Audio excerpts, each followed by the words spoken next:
MSc ചെയ്യണോ job ചെയ്യണോ എന്നുള്ള ഡൗട്ടിലായിരിക്കും നമ്മളെല്ലാവരും. എല്ലാവരുടെ അടുത്തുനിന്നും അഭിപ്രായം നേടി. നിങ്ങൾക്ക് കുറച്ച് സമയമുണ്ടെങ്കിൽ എൻ്റെ അഭിപ്രായം കൂടെ ഒന്ന് കേട്ട് നോക്കുക. ഫ്രണ്ട്സ് പറയും ഇത് വെറും വേസ്റ്റ് ഓഫ് ടൈം ആണ്, അല്ലെങ്കിൽ നമ്മുടെ സീനിയേഴ്സ് പറയും MSc മാൻഡറ്ററി ആണ്. The confusion is real and it's okay. MSc നിങ്ങൾക്ക് വേണ്ടിയുള്ളതാണ്. If you want to become a specialist nurse, you dream of becoming a leader, a researcher or a teacher, നിങ്ങൾക്കൊരു strong professional identity build ചെയ്യണം, അല്ലെങ്കിൽ നിങ്ങൾക്കൊരു long term vision ഉണ്ട്, or you want to become more than just a bedside nurse, ഇതെല്ലാമാണ് നിങ്ങളുടെ ആഗ്രഹമെങ്കിൽ MSc is for you. ഫ്യൂച്ചറിൽ next ലെവലായി പോവാൻ MSc is a strong pathway.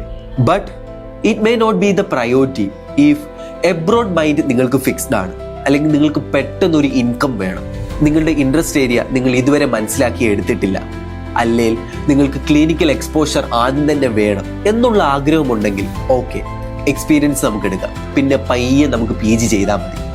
MSc doesn't mean that you become superior, or job first doesn't mean that you are behind. Growth is growth. നിങ്ങൾ ഏത് choose ചെയ്താലും skill and experience matters. നിങ്ങൾ പേടിക്കേണ്ട ഒരു ആവശ്യമില്ല. കരിയർ എന്ന് പറയുന്നത് ഒരു റേസ് അല്ല. നിങ്ങളുടെ ടൈം, നിങ്ങളുടെ ഡ്രീം, അതിനെ ഫോളോ ചെയ്തു പോവുക.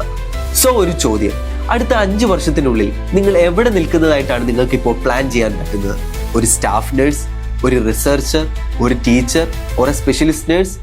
നിങ്ങളുടെ ആ ഡിസിഷൻ ബേസ്ഡ് ആയിരിക്കണം നിങ്ങളുടെ മുമ്പോട്ടുള്ള ജേർണി.